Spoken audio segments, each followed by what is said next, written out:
Hi, friends, and welcome back to Living Simple and Well. I feel like I have to kick off the episode by referencing the blanket. If you are watching on video here, finally snagged the Cozy Earth Luxe blanket, and it is everything you can imagine and more. It's like perfectly weighted. It is so cozy, and just sometimes I have a hard time motivating myself to get off the couch when I use it. But it felt like the perfect little cozy addition for today's podcast episode. So here we go.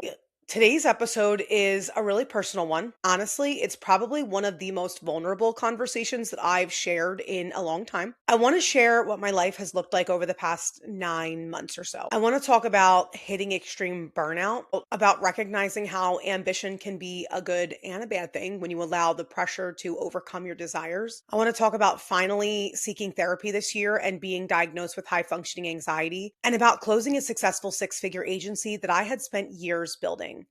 If you didn't tune in yet, I had recorded an episode back in season one about my professional pivot. And at the time, I had mostly focused on what I was going through with the decision to close the agency. But today, I want to really approach this with a clearer lens and share almost the other side of it, where I've overcome a lot. I want to talk about what happened when I finally admitted to myself that I couldn't keep living the way that I had been living. Most importantly, I want to talk about what came after that and really dig deeper into what life looks like right now and really just acknowledge that on the other side of that intense pain can be such powerful beauty. Because I think for a really long time, I personally believed that success had to feel exhausting. I thought being productive meant constantly being busy. I thought proving myself meant overworking myself.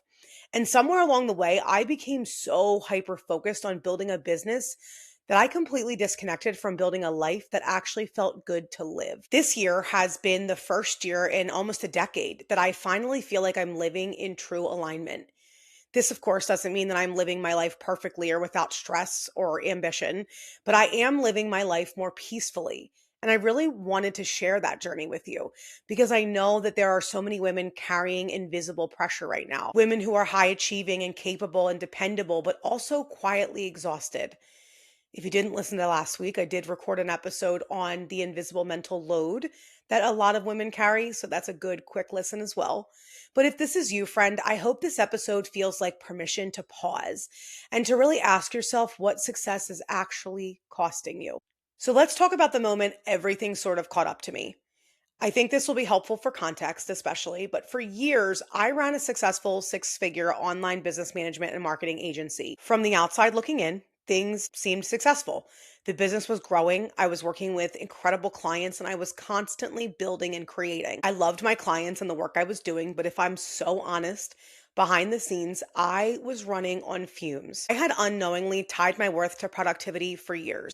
I felt this constant internal pressure to be the provider, the dependable one, the top earner, the one holding everything together at all times.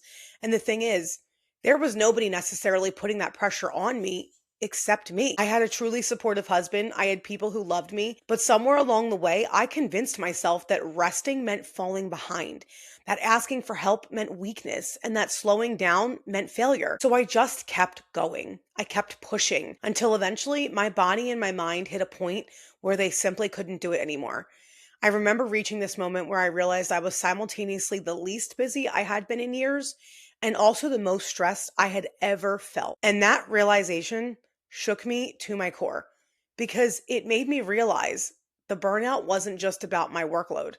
It was deeper than that. It was the way I had been living, the way I had been thinking, the constant state of pressure I had normalized for almost a decade. As hard as it was, that's when I made the decision to close my agency. I walked away from five-figure months and work I genuinely enjoyed doing because it wasn't bringing me joy anymore.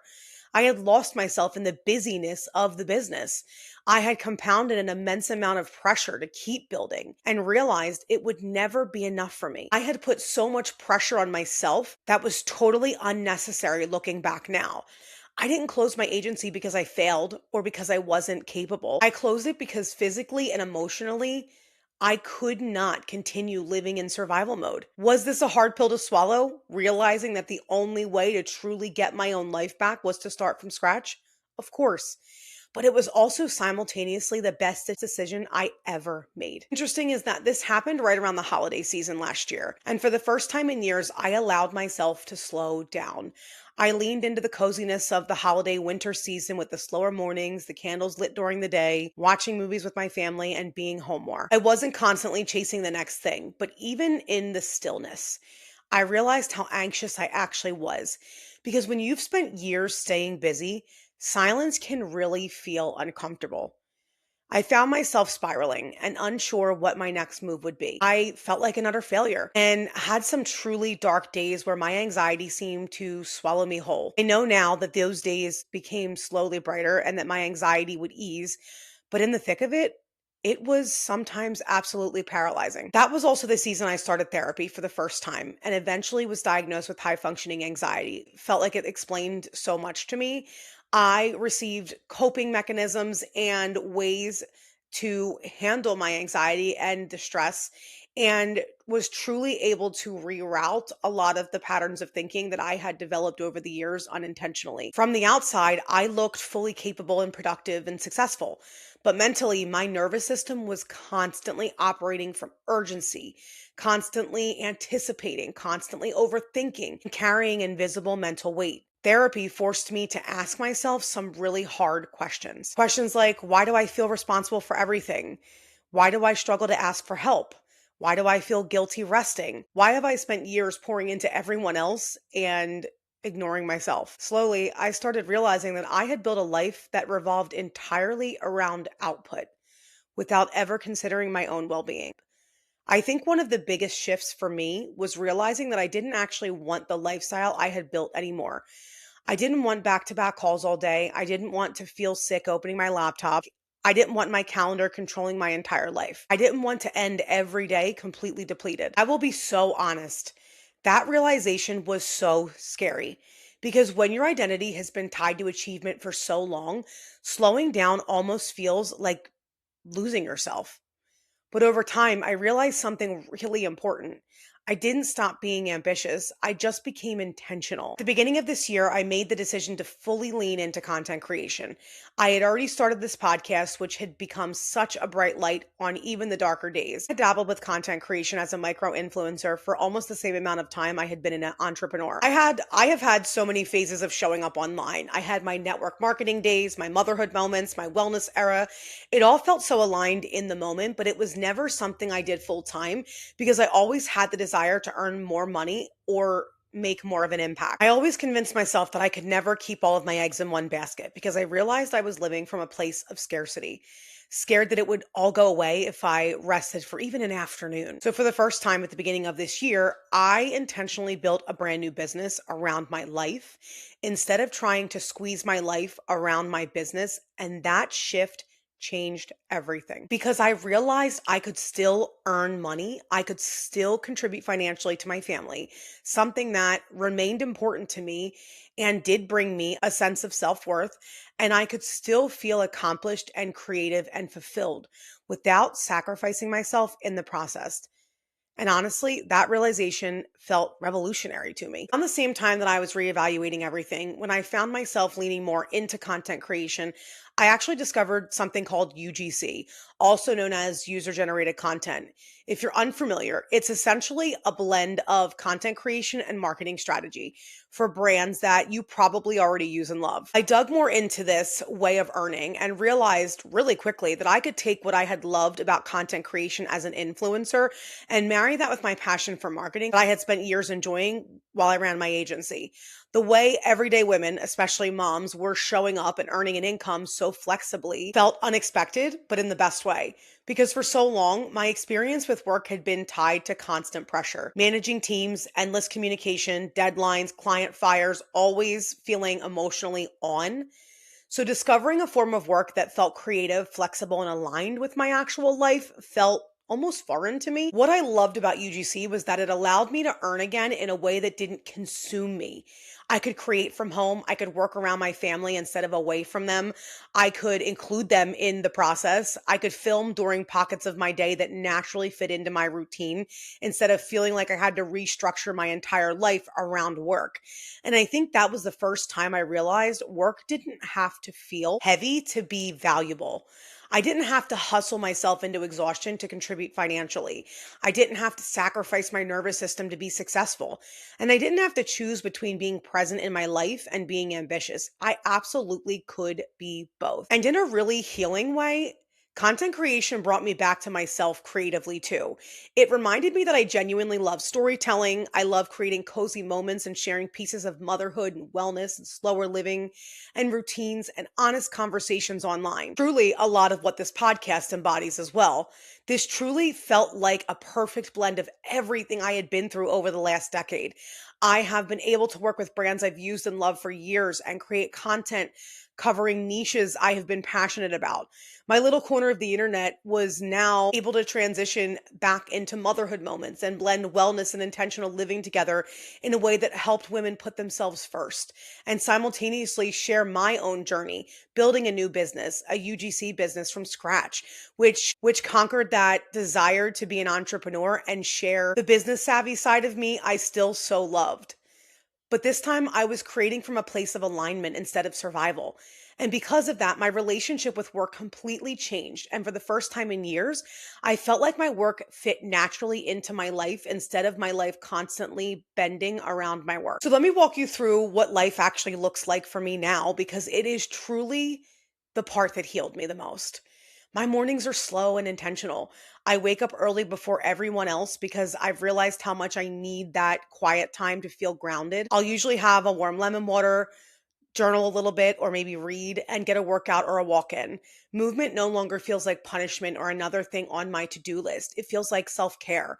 It feels like showing up for myself. After that, I'm transitioning into mom mode, getting my daughter ready for school. And one of the biggest gifts this season has been my ability to walk her to and from school every day. And I know that sounds small, but for me, it's everything because years ago, I would have been answering emails while rushing out the door or mentally sitting in the next 5 meetings ahead of me. Now I actually get to be present. I have time to eat breakfast, time to make a proper lunch, time to sit and digest my food instead of inhaling it while multitasking. I can grab coffee with a friend in the middle of the day or run errands with my mom. I can grocery shop on Fridays with my husband when he's off. There's white space in my calendar and in my life now. And I cannot explain how healing that has been for my nervous system. I still work, I still create, I still have goals and deadlines and ambition, but my days no longer feel consumed by urgency. And I think that's the difference. I've created consistency without rigidity, structure without overwhelm, and ambition without self abandonment. One thing that I'm especially proud of is that when I rebuilt my life and my business, I intentionally established self care first, not last. For years, I treated wellness like something I'd eventually get to after the work was done. And the problem is, the work is never done. So this time I reverse engineered my life differently. I asked myself, what routines actually make me feel good? What helps me feel regulated? What helps me feel like myself? And I built those things into my days before adding more work back in. That looked like consistent movement, better sleep habits, morning quiet time, cooking nourishing meals, walking more, reading again, spending more time outside, setting boundaries, protecting my peace, creating slower evenings to truly wind down. And I think for the first time in my life, I stopped treating myself like a machine and I started treating myself like a human being. Success in general looks really different to me now too. And that was something I had to work really hard to understand. When you spend so many years defining yourself and your success to your level of productivity or the amount of money you make, it can be really hard to relearn that putting yourself first can also be a measurement of success. Being happy, being healthy, that can also be successful. Success is flexibility. Success is peace. It's having the capacity to enjoy my life while I'm living it. It's being able to work in a way that lights me up creatively without it draining every ounce of me. It's being present with my family, protecting my health, and having energy left at the end of the day. And honestly, I think the biggest lesson I've learned is that you can be ambitious without abandoning yourself, and you can build a beautiful life without constantly proving your worth through exhaustion. You are allowed to want softness while still having drive. You are allowed to want peace while still finding moments to grind. And you are allowed to slow down and still be successful. So if you're listening to this episode while feeling stretched too thin, to gently encourage you to ask yourself, what would it look like to build a life that actually supports you? This can be in any phase of your life, whether you're an entrepreneur or burnout in your 9 to 5, whether you're a stay at home mom and feel like you're lacking purpose or want to have a creative outlet that you can earn an income from while also prioritizing your babies. It's all possible, friend.